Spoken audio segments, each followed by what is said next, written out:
د زندګۍ او د ژوند د تیرولو یو بهترین نظام جوړ کړی دی. هر قوم او هر ډله چې ژوند تیروي د یو نظام لاندې به تیروي، او که یو قوم او یو ډله د یو نظام لاندې ژوند نه تیروي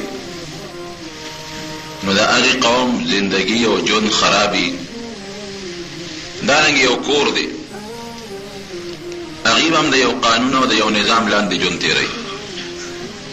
د ټولو به مثلا دا فیصله کې ډوډۍ به ما قرمه خورو، دویمه ډوډۍ او ماښام مانځه نه پس خورو، سملو به مثلا د شپې، سار کاروبار نه به سار وختي وځو، غرمې پورې به کار کوو. د دې نظام لاندې چې دوی خپل ژوند تیروي نو متفق به وي او کار به ورته اساني. که د دې نظام نه ګډوډ شو، یو 10 بجې ډوډۍ خوري، بل 11 خوري، بل 12 خوري، یو کس ماسپښین خوري، بل مازدیګر خوري، بل یې ماسخوتن خوري، څوک سار کار لځي، څوک د شپې ځي، څوک د ورځې ودي، څوک د ماسپښین ودي، څوک د شپې ودي، ټول د کور نظام ګډوډ شو. نو چې یو کور د 5-6 کسانو د یو نظام لاندې خپل ژوند تیروي نو ژوند یې مزیدار وي. که هغه نظام ګډوډ شو د ټول کور ژوند خراب.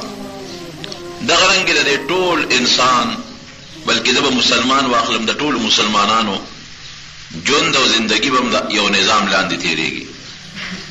که دا مسلمان د هغې نظام پابندي کوي او د هغې لاندې ژوند تیروي خو ژوند به یې مزیداري، او که د هغې نه لږ غوندې ګډوډ شي نو ژوند به یې خرابي. روح هغه نظام د کم لاندې چې موږ له ژوند تیرول پکار دي هغه 2 څیزونه دي. یو ته قرآن وایي او بل ته احادیث د نبی کریم صلی الله علیه وسلم وایي. دا الله او د الله رسول د مسلمان د ژوند تیرولو لپاره د قرآن او د سنت، د قرآن او د حدیث په رڼا کې یو نظام جوړ کړی دی. او دغه نظام کم چې موږ له د قرآن او د حدیث په شکل کې راکړی شوی دی هغې ته اسلام وایي، دین اسلام ورته وایي. او رب العالمین په خپله فرمایي قرآن حکیم کې وردیت لکم الاسلام دینا، ما تاسو لا د ژوند د تیرولو دپاره چې کوم نظام خوښ کړی دی هغې ته دین اسلام وایي. هر قوم یو دین اختیاروي، زمونږ د دین نوم هغه اسلام دی. الحمدلله د اسلام معنا سره تابعداري. زمونږ په دې دین کې د الله او د الله د رسول تابعداري ده.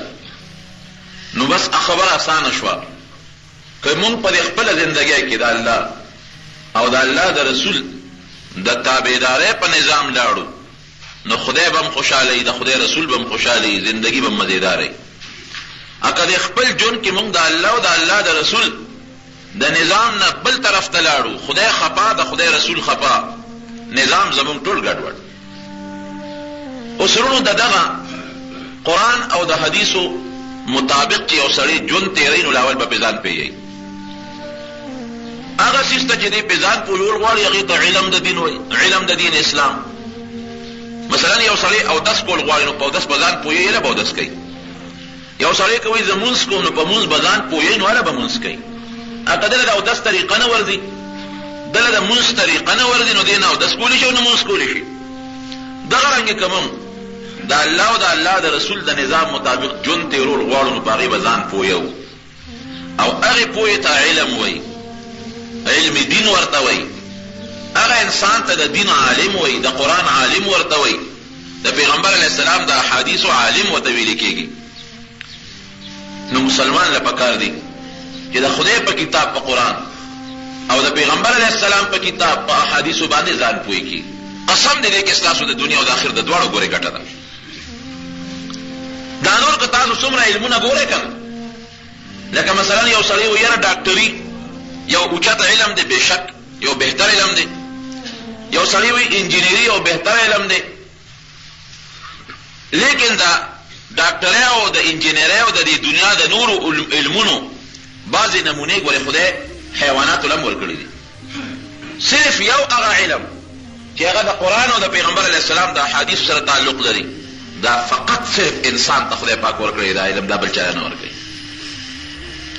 قاری طیب صاحب رحمت الله علیه واقع لیکلې ده په خطبات کې، خپله واقع نقل کوي. وی زه یو ځل دیهات ورته لاړم بانډې ته. موږ شهري علاقه کې اوسېدلو، بانډې ته لاړو. وی هلته زموږ رشته داران وو، هغوی کله شپه وه. وی د بانډې هغه آب و هوا زما ډېره زیاته خوښه شوه. وی ما هغه ملګرو ته ویې رشته دارانو ته چېرې تاسو خو مزې وکړئ، ښکلې پاکه آب و هوا ده، شنه بوټي دي، دوړه نشته، خاورې نشته، لوګي پکې نشته، د ګاډو شور پکې نشته. موږ خو په دې شهري علاقه کې په دې ښاریو کې غر غورتان کړو، لوګي دي، دوړې دي، شنه بوټي پکې نشته، ګرمۍ کې سخته ګرمي، په یخنۍ کې یخني وي. تاسو خو مزې وکړئ. وی ما ته هغه رشته دار وایي چې یاره واقعي زموږ د بانډۍ ژوند خو ډېر مزېدار او ډېر اعلی دی، خو موږ د یو سیخ نه ډېر تنګ یو چې هغې ته بیزوګان وایي. دلته بیزوګان ډېر زیات دی او ډوډۍ رانه تښتئ. که معمولي یو انسان ته ډوډۍ نه اخوا چې بیزو راشي او ښکرې ونیسي، ډوډۍ ونیسي، رانه تښتئ، جامونه رانه تښتئ، لوښي رانه تښتئ. ډېر زیات په مصیبت کې د بیزوګانو نه مبتلا یو. واقعي په دې بعضې علاقو کې دومره بیزوګان او بیزو له چې خدای پاک کومه پویه ورکړې، هر څیز رانه تښتئ او څیز راله ګنده کوي. کټوۍ به راشي دې کبور کې راله به یې واړئ، بیا به رانه وتښتئ. د بیزوګانو نه ډېر تنګ یو. وی ما ته قاضي طیب صاحب وایي د زهرو متعلق یو نسخه معلومه وه. مې چې ودرېږه یو نسخه جوړوم چې د دې بیزوګانو نه خلاص کړم. خو که یو 5-6 بیزوګانې تاسو کله مړې شوې نو دا بیزوګان هوښیار شي دا یریږي، بیا به نور نه راځي. وی هغه نسخه مې تیاره کړه، اوړو کې مې واچوله، هغه د زهرو نسخه، او هغه اوړم بیا په تنور باندې پاخه کړل. بل اوچت دویم چت ته وختو، په هغه چت باندې هغه ډوډۍ ټوټې کړه، په دې خیال باندې چې دا بیزوګانې به راشي دا ډوډۍ به وخوري، دا به مړې شي. نو چې دا بیزوګانې دا نورې بیزوګانې مړې وویني نو نه به راځي، تښتي به. وی ډوډۍ مو ته چوره کړله او یو ځای کې ورته په تماشه کېناست، وی دی کې یو څو بیزوګانې راځي. نو که ستاسو خیال وي چې ته بیزو لیدي ما لیدې ده نو چې شی خوري نو له اول یې بوی کړي، پوزه یې له یوسي د هغې نه پس یې خوله کې اچوي. دا عقل انسان کې دا عقل نشته او په بیزو کې شته. یو بیزوګانې راغلې چې دې ډوډۍ ته ونښتې، هغه ډوډۍ راواخېسته او بوی یې کړه، واپس یې کېښوده، لاړې. ما ملګرو ته ویې چې معلومېږي دا چې دې کې جوړ موږ نه زهر زیات شوي دي، نه دا پوه شوې. وی خیر تماشه باندې ناست شو، وی دې کې یو 10-12 بیزوګانې راغلې، هغه هم پکې دي نور هم دي چې راغلې. هر یو بیزو چې ده نه هغه ډوډۍ راواخېسته او بوی یې کړه او بیا واپس کېښوده ډاړې. وی لږ ساعت پس یو څو نورې راغلې، هغې هغه نوړۍ راواخېستې، هغې هم بوی کړې، واپس یې کېښودې ولاړې. ما وایي چې هلکه دا خو موږ نه زهر زیات شوي دي، دا بیزوګان په پیلي کې دې کې زهر زیات دي. وی چې لږ ساعت پس هم کتل، وی موږ خو هم ډېره ښکلی پخ کړې وه. وی داسې یو 30-40 بیزوګانې راغلې او هر یو بیزو سره په لاس کې یو شنه پاڼه ده، شنه پاڼه یې راوړې ده. وی هغه شنې پاڼې یو طرف ته کېښودې او راغلې او په هغه زهرو په هغه ډوډۍ یې شروع کړه، ټولې یې وخوړې. چې څنګه هغه ډوډۍ خلاصې کړه موږ ته مو یې نېغ ګوري، هغې ته پته ده چې دا شی خو دوی ښودې دی. وی بیا یو بیزو ورغله او هغه یو پاڼه یې ورپسې وخوړه او په هغه دغه د پاسه په هغه بال د بام د پاسه په هغه چت د پاسه بیزوګانې په ګډا شوې. وی ښه مستي یې وکړه او ګډې راګډې شوې او واپس لاړې، یو بیزو پکې مړه شو. دا خدای پاک د هغې په ذهن کې دا شی چولې چې د دې زهرو دپاره دې بیزوګانو چې دا نورې راوستې نو معلومېږي دا چې دې کې هم بعضې ډاکټرانې وې، طبیبان او حکیمان پکې وو، راوستل چې دا کوم نمونه زهر دي، دې له کومه نمونه پاڼه پکار ده چې هغه پاڼه سړی وخوري او هغه زهر پرې ختم شي. ما ته یو ملګري دی، یو تبلیغي جومات ته یو ملګري نه خبره کوله، افریقې ته تللي وو، یو جومات افریقې ته تللي وو. نو په افریقا کې هغوی چې هغه خپلې ورځې شپې تېرې کړه ته ځنګلې ډېرې زیاتې دي، خصوصا د چایو میو دا بوټي موټي هلته ډېر کېږي. نو هغې کې یو ملګري وو، هغه ځان سره د ویښتو د تورولو دا ډبي مبي ځان سره وړي. وی زمونږ چې هغه خپل کال هغه ټیم پوره شو، یو ځنګل کې یو جومات دی د هغې نه بار راووتو او داسې نور و هغې ته کېناستو، ځنګل دی مزېدار، او په دې سوچ کې وي چې یاره اوس خو زمونږ سفر یا سبا بله ورځو پاکستان ته، نو پاکې جامې او خپل نوکونه موکونه م واخېستل او اجامت بجامت چې کوم زیاتي ویښتو هغه م پاک کړل. بعضې ملګرو ویښته پکې سپین وو، نو هغې هغه دغه راواخېستل، هغه ملهم هغه خپل سپین ویښته پرې وستوری. یو ملګری ناست دی او څوک چای مې پخوي، هغه ملګری ناست دی او هغه لګیا دی د خپله ږیره وستوری، چېرې کلي ته ځو چې دا ویښته بعض انسان تور ویښته خوښي. وی دې کې یو بیزو راغله، وی چې بیزو څنګه راغله، وی دې ځان ته هغه ټول هغه دارو خوشته کړي دي، بیزو راغله هغه لوښې ونیوه او ویې تښته. وی چې ویې تښته صاحب هغه هم خفه شو چې دا څه په مصیبت وړېدم، دا خو زما دا ږیره نیمه به توره یو نیمه به سپینه وي، چې کلي ته لاړ شم دا به څه کوم، نیمه ږیره مې توره ده او نیمه ږیره مې سپینه ده، دا به څه کېږي؟ او نور دلته دا دارو ملاوېږي من افریقا خو ډېر غریبانان ملکونه دي وړې وړې اټۍ به وي. اوس به څه کوو؟ موږ ورته وایو چې دا لکه پاکستان ته ورسو که نه، نو لاول به تاله چې ته د دې څیز غم وکړو دا ګیره به یې توره کړې بیا به کور ته ځې. وایي هغه وایي چې دا جس کې به را پورې خلک څنګه خاندي؟ دا خلک وایي خیر په دې سوچ یو. وایي دې کې یو بیزو راغله. وایي چې بیزو راغله وایي دا پسې کوتک راواخلې چې دا بیزو خو زه په دغه باندې ولمه. موږ چې نه حیوان دی بس هغه پته څه پته لګي چې هغه ستانه هغه رنګ وتښتو چې هغه دا بیزو راکړه بله بیزو ده. وایي خیر بله بیزو راغله یو ډکې ورسره ډکې هغه ډکې اور کې کېښود. یو ملګري چای پخول هغې سره خوا کې بیزو راغله ډکې اور کې کېښود. چې کېښود هغه ډکې وسودې. چې وسودېده نو هغه ایرې یې داسې ځان ته راښ کړې. چې ایرې یې راښ کړې نو په لاس اوس هغه ایرې رالې په ځان باندې مږي. وایي ما ورته وایي چې هلکه دا دې تا دې ښه کاله کوله راوړل پوډر یې دله راوړل او دې بوټي کې څه زبردست کمال دی. دا د رنګ چیرې دا ګوره دا بیزو دا ډکې وسوده او هغه ایرې په ځان مږي او مونږ ته نیغ نیغ ګوري. وایي خیر هغه وایي چې نه ما شرموي. مونږ ورته وایي چې ګوره دا ته وکړه دې کې څه چل دی. دا همغه بیزو چې رنګ یې دی نو تښتو دې رنګ کې څه چل دی دا دې رنګ راوړو. وایي سړی مجبوره وایي چې مجبور هم کوي هغه ایرې یې راواخېستې بیزو خو لاړه ایرې یې راواخېستې او په دې ګیره باندې مکمل ومږلې او په سر باندې یې ومږلې. پوره پې هغه ګیره او سر تور کړل. وایي چې څنګه یې پې ومږلې چې 2 منټه تېر شو سر او د ګیرې ټول ویښتې پرېوتل. سر یې بلکل مکمل ویښته لاړل او د ګیرې نه هم لاړل. سړی مونږ ته په غوسه شو چې دا به راسره څه لوبه وکړه. دا به ځم کلي ته نو خلک به وایي چې ته تبلیغ کې تللی دی کال دې تېر کړ نو دې لپاره ته تللی که زه خلکو ته ډېرې بانې یم کوم نو دا خو زما خبره څوک نه مني. یاره مونږ هم پریشان وو چې واقعي دا خو دې سړي سره ډېر زیاتې شو. د بیزو هغه کرتب ته هم حیران وو چې ګوره داسې بوټي یې راوړه چې هغه بوټي په ویښتو پورې ټول ویښته له ویښه ورسره ووتل.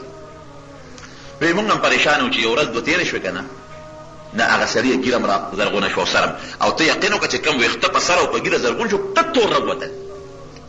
یو پکې سپین نو واپس هغه ویښته راوټوکېدل ټک تور. ما وی ګوره رب العالمین ته او د خدای پاک ذات ته او د خدای شان ته وګوره. بیزو یم په دې پوه کړې ده. دا اوس په دنیا کې یو ډاکټر او حکیم ته داسې بوټي نه دی معلوم چې هغه بوټي په ویښتو پورې کړي او د هغې سره سپین ویښته وځي او واپس تور زرغون شي.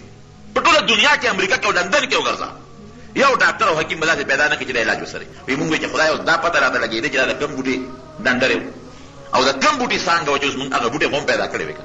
نو خبره مې وروڼو دې پورې کوله چې که یو سړی ډېر زیات هم دا وایي چې دا طب یا دا حکمت یا دا ډاکټري دا د کمال شی دی یقینا د انسان د فایدې شی دی. خو خدای په حیواناتو کې هم ګوره داسې نمونې پیدا کړي دي چې هغې له هغه طب او حکمت خدای ښوولې دی چې دغه طب او حکمت د چا هم نه دی زده.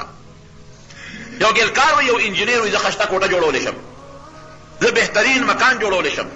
تاسو د شاتو مچۍ ته وګورئ په تیاره کې په پیټۍ کې دننه د اونې په ډټ کې دننه هغه کوم کور جوړوي شپږ ګوټیز کور. هر یو کور شپږ ګوټه لري او په داسې اندازه یې جوړ کړي چې ته یو کور د بل کور سره ناپ کړه نو پکې به د ویښته برابر غټوالی او کموالی بني. دې مچو سره دننه پیمانې شته چې دا ناپونه یې پې اخېستي دي. دننه ورسره بلفونه شته چې دا ناپونه یې پې اخېستي دي. دننه دوی سره کوم اوزار دی هغه اوزار دوی لګیا دي. یو کور د بل کور برابر د ویښته ذره پکې زیاتې او کمې فرق نه راځي. دا خدای دې لپاره ښایي چې ګوره ای انجینیره ای ډاکټره ای طبیبه ای حکیمه پر خپل فن منازېږه. ما په حیواناتو کې داسې حیوانات پیدا کړي دي چې ستا ته به خپل فن په اوزارو په لیباټرو زده کوې او دغه حیوانات داسې حیوانات دي چې بې د لیباټرونو بې د اوزارو ستا نه ښه فن زده کولی شي. یو څیز دی وروڼو چې هغې ته د قرآن او د حدیث علم ویلې کېږي دا صرف او صرف د انسان سره دی. په دنیا کې به داسې هېڅوک پیدا نه کړي چې هغې ته د قرآن او د حدیث علم ملو شي. قرآن او د حدیث علم واحد خدای انسان له ورکړی دی. انسان یې هم دې دپاره پیدا کړی دی. که تاسو سوچ وکړئ که نه مونږ ولې د دنیا د منډو تړه نه پیدا. الرحمن علم القرآن خلق الانسان علمه البیان. دې صورت کې خدای پاک د انسان د علم هغه ذکر مخکې کړی دی او د پیدایش ذکر یې وروستو کړی دی. الرحمن رحمان خدای چې دی علم القرآن انسان ته قرآن وښو. ګوره د قرآن د علم خبره مخکې شوه. خلق الانسان انسان یې پیدا کړی. دا طالبان زمونږ سوال کوي چې دا خو آیات کې داسې ذکر کول پکار چې انسان د پیدایش ذکر مخکې و د قرآن د تعلیم ذکر وروسته وي. د قرآن د تعلیم دا خبر خدای ولې مخکې کړه؟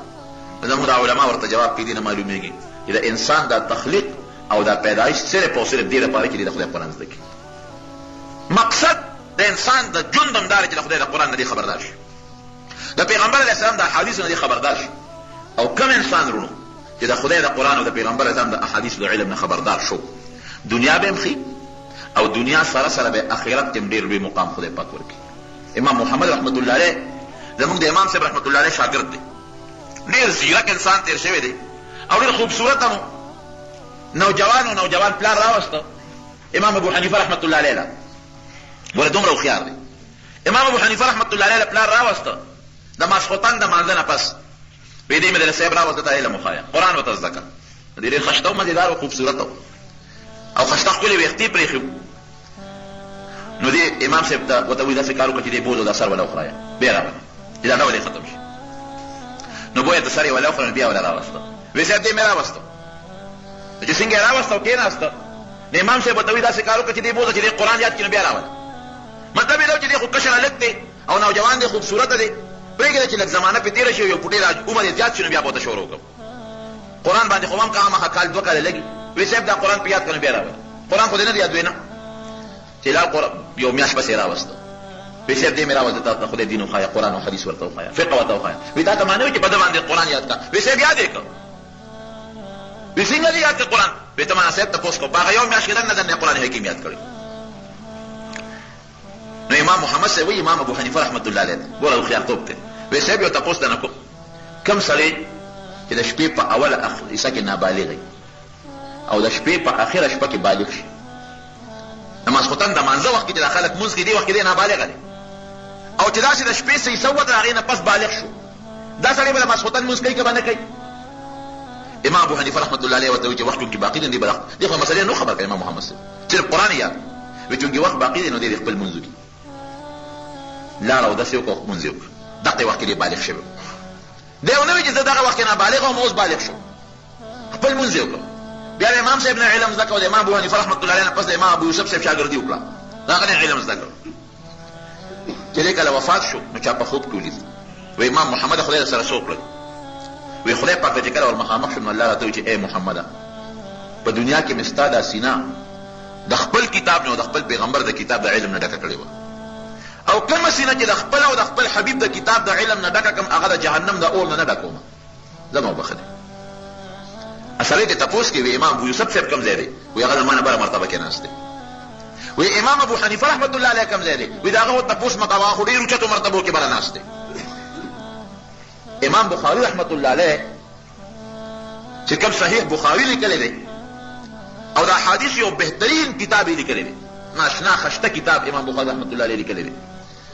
د قرآن نه وروستو اصح الکتب بعد کتاب الله الصحیح للامام البخاري، او ما په خوب کې امام بخاري رحمت الله علیه 2 ځلې لیدلی، 2 کرته مې په خوب کې لیدلی، او په دواړو کرتو چې ما دې په خوب کې لیدلی نو په دومره نوراني چهره مې لیدلی، تاسو یقین وکړئ چې ما ویله ده د مخ نه داسې رڼا ځي لکه د انوار نه چې رڼا ځي، داسې نوراني چهرې سره مې لیدلی، لوړ قد والا، خشته ښکلې پټکي والا، مزېدارو جامو والا، اوږدو لاسونو والا، دا ګوتې دا لاسونه یې اوږده دي، یو ځل خو په مانځه ولاړ دی چې ما دې لیدلی، اما ورسره مصافحه هم کړې، او بل ځل چې ما دې په خوب کې ولیده، دا ما طالبانو ته هم دا خوب نه دی ویلی، خو تاسو ته یې وایم چې بیا بل ځل مې په خوب کې دې ولیده، نو دې په یو لاره روان دی، په شنو بوټو کې یو پوله ده په هغې روان دی، د دې مخ نه داسې شغلېږي رڼا خېږي. نو ما هغه مخکې خوب راته په دې خوب کې را یاد شو چې دا خو امام بخاري رحمت الله علیه دی، نو زه ولدل په هغه پوله ورغلم، نری پوله ده، نو ما ورسره ستړي مشي وکړو، لاس مې وله ښکل کړل، دا لاس مې وله ښکل کړل. ما صاحب چېرته دی؟ وایي دا ځای کې دا مخامخ جومات دی، هغې لږ کې درس لځم، مې دا کتاب ماله راکړې، نو هغه کتاب یې ماله راکړه او دې مخکې شو، کتاب مې تخ کې نیولی دی ورسره او دې مخکې روان دی، چې د هغه شنو بوټو د هغه پولې نه ووت او هغه جومات ته نږدې شو، نو ما ته وایي ځه اوس دا کتاب ماله راکړه ورته ځه، مې نه چې زه هم در سره درس ته کښېنم. وایي ستا به څه ضروري کار یې که نه؟ مې دې هېڅ کار مې هم نشته، زه هم تا سره درس ته کښېنم، ته یقین وکړه. نو دې کښېناست، طالبان ورسره ناست یا طالبان ټول په انتظار کې دي، ورنه ټول ورته پاڅېدل. نو کتاب مو ته مخکې کېښود په رحیل کې، او زه د هغې نه درس شروع کړه. کتاب چې مې د سینګ کولی وکړه هغه د خپل کتاب او صحیح بخاري وه، د هغې نه درس شروع کړه، لګیا دی، زه ورسره خوا کې ناست یم، طالبانو ته لګیا دی چې هغه درس یې خلاص کړ. تاسو یقین وکړئ هغه بخاري شریف یې ماله راکړ.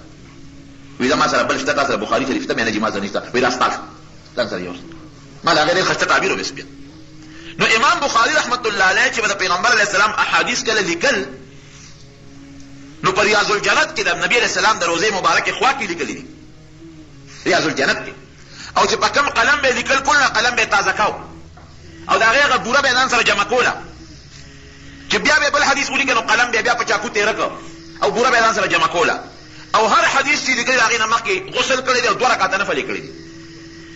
او چې بیا کله دی مړ کېده نو دا وصیت یې وکړ، وایي چې ما له غسل له اوبه ګرموی نو ما په یو رومال کې هغه قلمونو هغه څوکې جمع کړي چې په کوم د پیغمبر علیه السلام حدیث لیکلي دي، نو په هغه به ما له د غسل اوبه ګرمې کړې. داسې عجیبه انسان.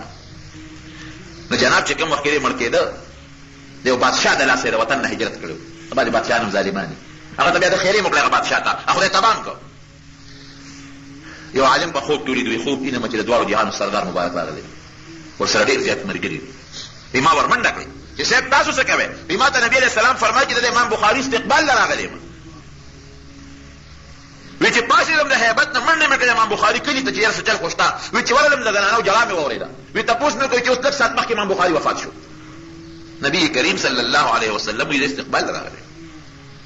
حضرت امام مالک رحمت الله علیه مدینه منوره کې به جناب اوسېده، او په مدینه منوره کې په جنت البقیع کې د هغه قبر هم دی، مشهور قبر دی، خلکو ته پته ده. او هغه ځای کې په ریاض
چې کله هغه درس خلاص کړي او شاګرد ته تپوس وکړي صاحب څه چل دی خلاص وي دا مالا شاو ګوره چې شاید کمیس لري کوچته کلمن نو په دې شاده پاتې یو ځل لړم ناشته او څو ځای چې چلې دي زه هغه لړم راوغورځم شاګردانو مړکو وي صاحب مونږ در باندې وختي پیښو دا وختي مونږ تعالی نه وي یا لړم را پریوت دا خو تعالی ملا ډول پړسولې دا وي هغه وخت کې مې د نبی رسول الله یو حدیث شروع کړو نو مال حیات چې هغه مې بند کړی وتا ته مې جاجه لړم را لړم دومره هغه سره پیغمبر علیه السلام د حدیث قدر عزت وسره او دا یاد ساته چې د قرآن قدر کوي کنه دا داسې ویل کې چې د خدای قدر وکړه جمعه ته قرآن کتابونو قرآن شریف لا المارې جوړې کې سپاوی والے هغه لا کسورې جوړې کې کور د قرآن قدر او عزت کوي د قرآن دا قدر نه چې دې مړي سره مخبرې ته یوسي دا قرآن بي عزتي راغوري یو صحابي سره چرته قرآن حکیم مخبرې نه لري بعض خلک قرآن مخبرې لوري بالکل ګناه ده چرته قرآن مړي سره مخبرې لورل یا سپاره مړي سره مخبرې لورل دا ګور یو نه سره د قرآن بي ادبي ده دا بي عزتي ده قرآن لپاره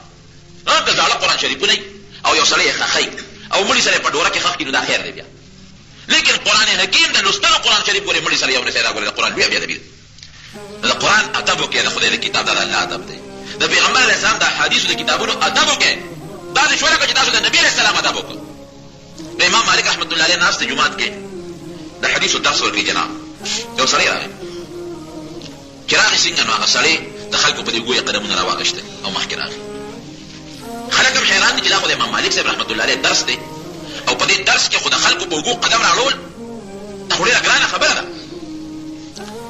چې څنګه راغی امام مالک صاحب ته وایي صاحب دا درس بند کړه هغه وایي درس بند کړه وایي لږ راپاسه امام مالک صاحب خپل تاریخ کې لیکي چې ما دا کلک ګمان راغی چې سړی لیونی دی لکه چې د خلکو په دې وګو قدمونه راړول دا هم ګناه ده او د حدیثو درس بندول دا هم ګناه ده او ما ځان ته پاسول دا هم ګناه ده چې حدیثونه مې پاسوي بیا چې سړی خو لیونی دی خو ما چې راشه لیونی ځان دې زر خلاصوه هلکه ولې وایي چې پاسې ته مې چې را ترغاړو زه راته یې ور ترغاړه وته بیا ما ته وایي چې دا تندې راته خالي کړه چې دا تندې دې له ښکل کړم پوه شوم چې سړی خو لیونی دی خو د دین لیونی معلومېږي د ملا تندې را څوک ښکلی د ملا سوري خلک نن سبا په تي ګولي نن سبا ملا دي خلکو د معاشرې ناسور جوړ کړی دی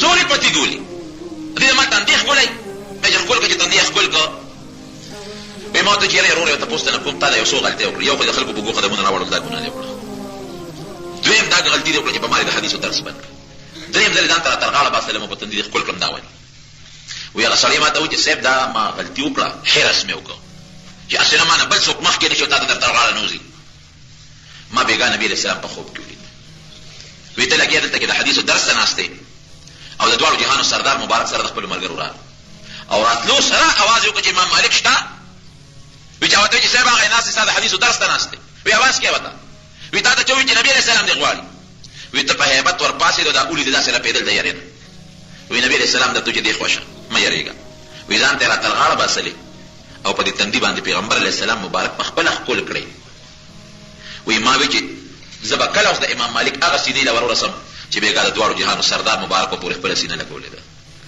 او هغې تندي له به کله خپلې شونډې ورسم چې بېګا پې د دواړو جهانو سردار مبارک خپلې شونډې لګولې دي وی صاحب ځکه مې د خلکو په اوږو قدمونه راواړول چې بل څوک رانه مخکې نه شي دا مې ځکه داسې وکړل امام مالک صاحب رحمت الله علیه ورته وایي چې تا دا خبره وکړه نو زما خبره مه وره نه ما چاته نه دی ویلې وی زما د قسم په خدای وي په هغه ذات مې قسم چې کوم ذات زه پیدا کړی چې کله زه د نبي علیه السلام د حدیثو د درس ته ناست یم په ما داسې شپه نه ده راغلې چې په دغه کیفیت کې ما سره د پیغمبر سره ملاقات نه شي هره شپه نبي علیه السلام راته غاړه وځي او هره شپه مې ښکلی جناب چې د نبي علیه السلام د مبارکو حدیثو خدمت کوي نو نه به یې ښکلی چې د پیغمبر علیه السلام حدیث خلکو ته ښیي نو نه به یې ښکلی نه به یې راته غاړه باسي دومره لوی مقام خدای پاک علماو له ورکړی د دین ګوره زه اوس مثلا اسانه پښتو کې درته وایم زه مثلا یو څو خبرې وکړم خدای مو بخښه دا زموږ د جومات دا کار شروع دی پلستري ملستري نو اخلاص سره چنده پکې واچوي د جومات د جوړولو لپاره خدای پاک تاسو نه اجر ده مونږ ګورئ نه بار چندې غواړو نه بار ګرځو همدغه ستاسو پیسې راغونډېږي یا بعضې مسلمان زموږ خبرې واوري نو په خپله راوړي وي نه دا پیسې جومات کې ولګوي نه چندې غواړو نه سوزکي ګرځو نه چاته وایم یعنې دا مې په خدای یقین دی چې که داسې مې په یو پنځو شپږو کسانو ته ووایي نو د دې په شان به 2 جوماتونه درله جوړ کړي خو نه د سوال قسم یې نه لګي بله تاسو خو زموږ ملګري یې جمعې مانځله راځئ تاسو ته زه کویم چې اخلاص سره پکې چنده واچوي خدای پاک به جوړوي انشاءالله دا هم زموږ یقین نو چې دا دومره ابادي به جوړه شي دومره لوی بلډینګ به جوړ شي دا خدای جوړ کړو او ستاسو د ملګرو په امداد او په تعاون او په دعاګانو خدای جوړ کړو نو جناب زه چې مثلا یو تقریر وکړم او ما ته وروسته څوک ووایي چې یاره پلانکي سړي ستا د تقریر صفت کو، ستا د خبرو صفت یې کو، نو زه به ترې خوشحاله یم. چې د ما د خبرو صفت کوي خدای ما سره مینه ده. نو ګورئ ورونو، قرآن او حدیث د چا خبرې دي؟ د الله او د خدای د رسول. نو چې څوک د خدای او د رسول د خبرو صفت کوي، د خدای او د رسول خبرې د چا خوښې دي، د خدای او رسول د خبرې چې چا زده کړي د هغې قدر کوي، دا د شوه لکه چې دي د خدای قدر او د خدای د رسول قدر. نو دوه خبرې دي، یو خو داسې وکړه هغه یو سړی وي کن عالما او متعلما او خادما ولا تكن ثالثا. یا علم ځکه نو عالم ځان نه جوړ کړه، یا طالب ځان نه جوړ کړه متعلم، او یا د طالب او د عالم خادم ځان نه جوړ کړه. دې دریو کې یو ځان جوړ کړه، عالم یا شاګرد متعلم یا خادم. دریم نمبر ځان نه څلورم نمبر مه جوړه، ولا تكن رابعا. څلورم ځان نه جوړ لکه ګولې غلط بشي تباه بشي. یو خدای چې په خپلو بچو باندې کوشش وکړي علم وکړي. خدای پاک یاله 3 4 5 بچي ورکړي، یو بچی د قرآن علم ته وباسئ، د پیغمبر هم د حدیث علم ته وباسئ. قسم دې دقه بچی بستا د دنیا او د آخرت د خیر ذریعہ ګوري وګرځي. ته خو باسم په قبر کې پروت دی، که بچی ستا د دنیا تعلیم وکړي، یو ډېر لوی تعلیم وکړي، یو ډېرې پیسې مو ګټي، تاله فایده نه دررسي، ته په قبر کې پروت دی خاورې دی. او که دغه بچی باندې ته علم وکړي، روزي به هغه خدای ورکړي. خبر خو در روزی راکړه، مونږ خدای در روزی نه یو پاتې کړی، الحمدلله خدای پاک له ښه روزي راکړي. زمونږ طالبان په دې جوماتونو کې وګوره، یو طالب خدای ډوډۍ نه پاتې لکه خدای پاک له ښه ډوډۍ ورکړي. عزت او شکر د خلکو نه زیات دی، ډوډۍ را خدای پاک مناسبه راکړي. د ټیک د خلکو هغه بچرګان پولونه موږ خدای له جوار راکړي، خدای پاک هم نار نه پرېږدي. نو علم وکړه په خپلو بچو باندې، حفظ په قرآن حکیم وکړه، عالمان ته جوړ کړه. قسم دې دنیا او آخرت باندې فائدې وي. یو عالم به د لویو قبیلو خلکو سفارشونه کوي د قیامت پر ورځ، یو طالب به د قبیلو د خلکو سفارشونه کوي د قیامت پر ورځ، یو حافظ به د شلګونو کسانو سفارشونه کوي د قیامت پر ورځ باندې. چې نورو خلکو له سفارش کوي، نو واقعي چې د خپل مور دپاره، د پلار دپاره، د یار دوست دپاره، د خپل تربور دپاره، د ښځې بچو دپاره خو به خامخا سفارشونه کوي. نو خپلو بچو باندې د قرآن حکیم او د پیغمبر علیه السلام د حدیث علم وکړي. دې کې مقسم دې فایده ده. نبی کریم صلی الله علیه وسلم فرمایي خیرکم من تعلم القرآن وعلمه. وی تاسو کې بهترین انسان هغه دی چې قرآن په خپله زده کړي او بل ته وښایي. او یو روایت کې راځي او علمه، یا زده کړي قرآن او یا دا قرآن بل چا ته وښایي. حضرت ابو هريره رضی الله عنه د نبی کریم صلی الله علیه وسلم صحابي دی، او د پیغمبر علیه السلام 15,000 او 300 او یا احادیث د امت رسول دي. د نبی علیه السلام نه زده کړي دي، امت رسول دي. یو ځل ناست دی او د ریخم یو رومال سره لاس کې ډوډۍ خوري، چې هغه د ریخم رومال یې راواغېسته، وی واه واه داسې کې ابو هريره يتمخط في الحرير. ابو هريره چې د ریخمو په رومال کې پوزه سوڼي او بیا فورا په جړا شو. وی ما ته هغه وخت را یاد شو چې زه به په صفه کې مدینه منوره کې چبوتره ده، دا صحابه پکې ناستو، د نبي علیه السلام نه پکې حدیث زده کول. وی مدینه منوره کې به د لوږې د لاسه موږ بېهوشه پراته وو، د ډوډۍ درک به نه لګېد. نو وی خلک به راغلل او زموږ د سر نه به یې لتې ورکولې.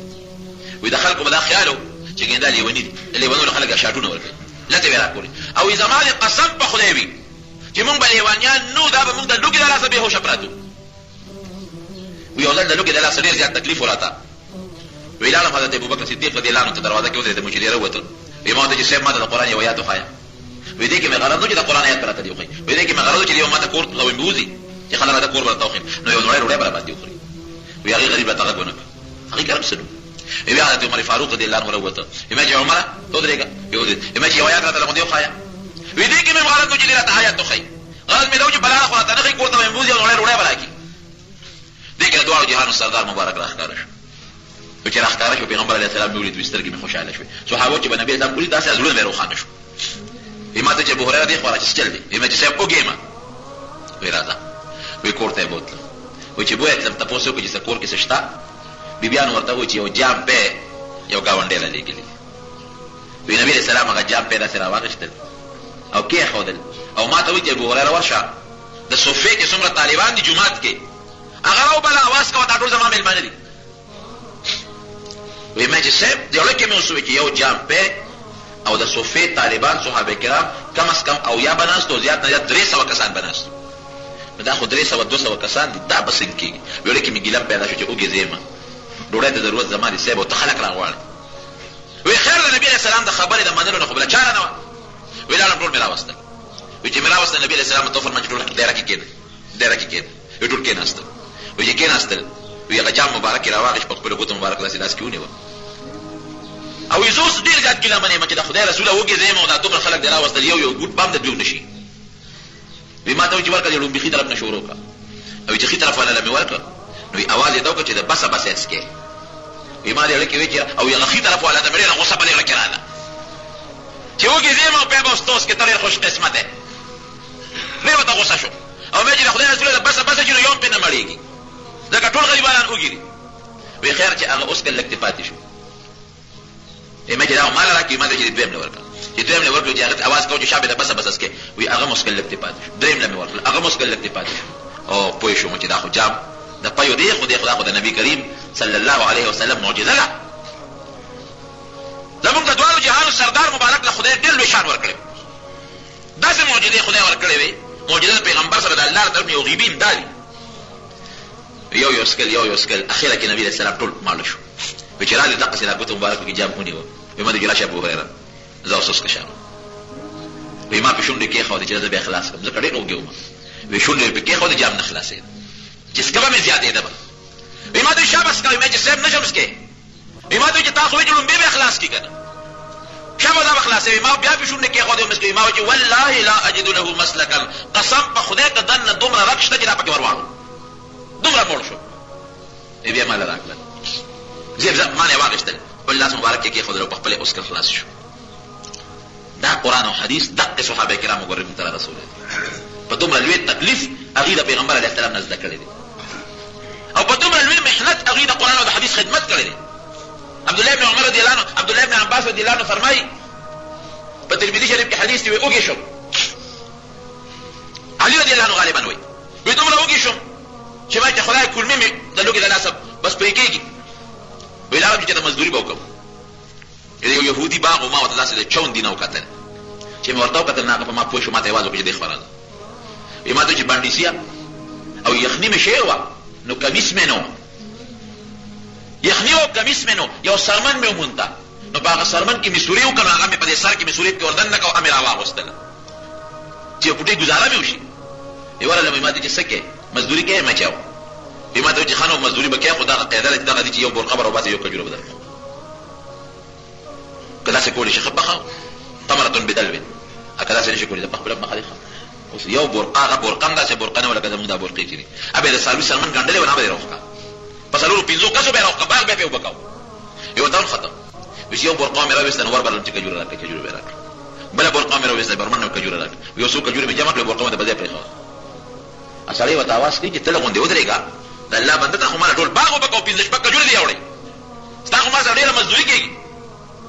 ما ورته چې مزدوري په خپل کار کې زما هسې نه چې د دواړو جهانو سردار مبارک راوتي او چې د خولې مبارکې نه یو حدیث اوتي او ما نه هغه چېرته ګډوډ نه شي چې د احادیث زده کړم بس په دې زما ګزاره کېږي. هغه 15 شپږ کجورې مې وخوړې رامنډه مې کړې نبي علیه السلام راوتی او د هغه نه بیا احادیث زده کړل.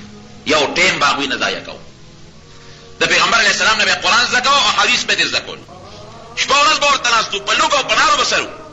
نن موږ له خدای ډوډۍ هم راکړې نن موږ له خدای رزق را کړی دی موږ له مکان را کړی دی موږ له عزت را کړی دی موږ له فراخ روزي را کړی ده او دا د موږ یقین دی او دا ایمان دی چې دا ژوند هر څنګه چې ختمېدو والا دی مرګ راتلو والا دی مرګ نه خلاصي ګناه لیکن بیا موږ د خدای دین ته شا کړی نورونو یاد وساتئ یو بچی دا د خدای او د پیغمبر دی کتاب ته وقف کې علم پې وکړې که تاسو وایئ چې علم پې وکړم ډوډۍ به څنګه چل کوي ډوډۍ به له خدای ورکړي د ډوډۍ ذمه داري الله نشته ما من دابة في الارض الا على الله رزقها په مخ د ځمکه یو ګرځنده حیوان نشته مګر چې څومره دي د ټولو روزي او رزق الله وي زما په ذمه داري او خدای به ولا خیر رزق ورکوي مزیدار روزي به ولا خدای پاک ورکوي. یو بچی باندې قرآن یاد کړئ یو بچی باندې علم وکړئ قرآن او حدیث به زده کړئ دا به قسم دې ستاسو د بچو لپاره او ستاسو لپاره ډېر لوی د سعادت او د آخرت د فایدې ذریعه دی. چې عذاب قبر خو زموږ عقیده دا ده چې روح ته ملاویږي او وجود ته ملاویږي.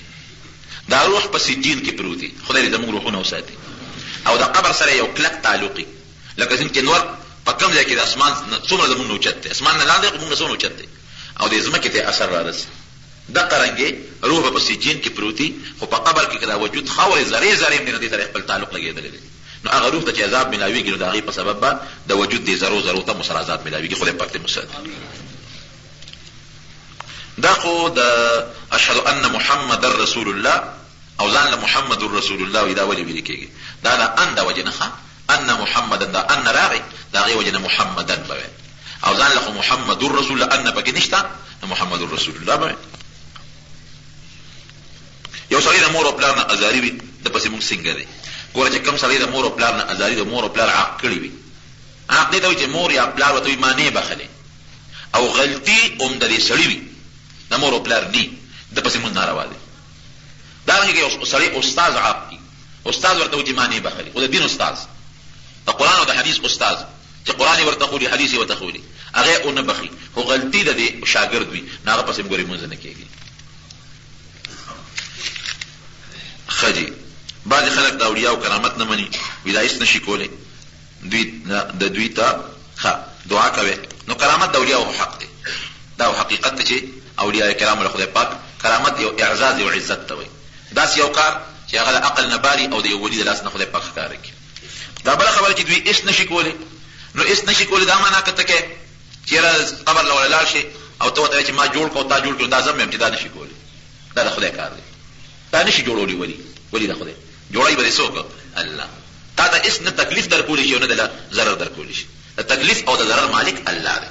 دا خبره ټیک ته درسته ده چې تا ته څه فایده نشي در کولی، داسې فایده چې ته دې کومه غواړې، ته به غوښتنه د الله نه کې. د اولیاو قبرونه له ګوره چې دی څه دپاره دی؟ یو خدا چې د نیکانو قبرونه دي، د خدای پاک نیکان بندګان دي، نو هغوی ته هم دعا کوئ او ځان ته ملته دعا کوئ، او که ته هغوی وسیله کې نو زموږ علما جایز ګڼي چې خدای دا نیک ولی الله دی، د دې نیکو عملونو د وسیلې نه، د ده برکت نه، د ده وسیلې د وجې نه خدای په ما رحم وکړي، دا بالکل جایز دی. دا زموږ د دیوبند اکابر هم جایز ګڼي. نو دې لپاره ده، او په دې لري چې تعالی ما به جوړې زما د بیماري دې دا به ټیک کې، نو دا ما له زوی راکې، ما زما واده نشته چې زما واده وشي، دې تعالی رااله، دا قصې ټولې غلطې دي. دا سيزونو کې به سوال صرف د رب العالمین نه کې، د خدای نه پکې. باقي د اولیاءو قبر لا شری طریقه باندې تلل ډېر لوی فایده ده، ډېر لوی فایده ده. دا به تریا چې دا خو ګور د خدای یو نیک بنده و، پکار چې زم نیکي وکړم، دعا به ورته وکړي، خدای ته به وسیله کړي د خپلې دعا دپاره. د نارینه دپاره څومره وزن سونا اچول پکار؟ نارینه بالکل سره در نه اچوي، د سرو زرو ګوته نارینو دپاره اچول ګناه ده، یو معصم ګناه ده. سره در اچول د سړو دپاره بالکل منع دي. زنانو دپاره مسواک ول بالکل پکار دي. زنانه چې څنګه نارینه مسواک مږي، دغه رنګې زنانه هم مسواک مږلی شي. اگر چې زموږ د فقه کتابونه لیکي چونکې د زنانو اورې لکه کمزوري وي، نو جوله ورته وایي په دې فضایاو سره جوله دې مږي یا دنداسه دې مږي، لیکن مسواک هم صحابه بیبیانو چې څومره دي نو هغوی مږلی دي. او بعضې خلک وسیله نه مني، خو ما تاسو ته وایي وسیله او توسل جایز دی. زموږ د دیوبند اکابرو لیکلي دي. او په برکت سوال کوم دا جایز دي. بعضې خلک وایي چې دا خو خورې دي، او دا خورې نه دي، خورې خو دي، خو په خورو کې هم خورې بویه که نه، دا مویه د اولیاو سپکاوی مه کوئ. دا بعضې یو فتنه راوتې ده، بعضې خلک داسې راوتې دي چې د اولیاو احترام نه کوي، د هغې قبرونو ته وایي دا تیږې کاڼي بوټي دي او دا صرف خورې دي. دا غلطې خبرې دي. اولیاء د خدای مقرب نیکان بندگان تیر شوي دي، خوارې یې کړي دي، خدای ته نږدې خلک تیر شوي دي، د هغوی به د قبرونو احترام کوي، د هغوی د بچو به هم احترام کوي، او دا خبرې دا غلطې خبرې دي.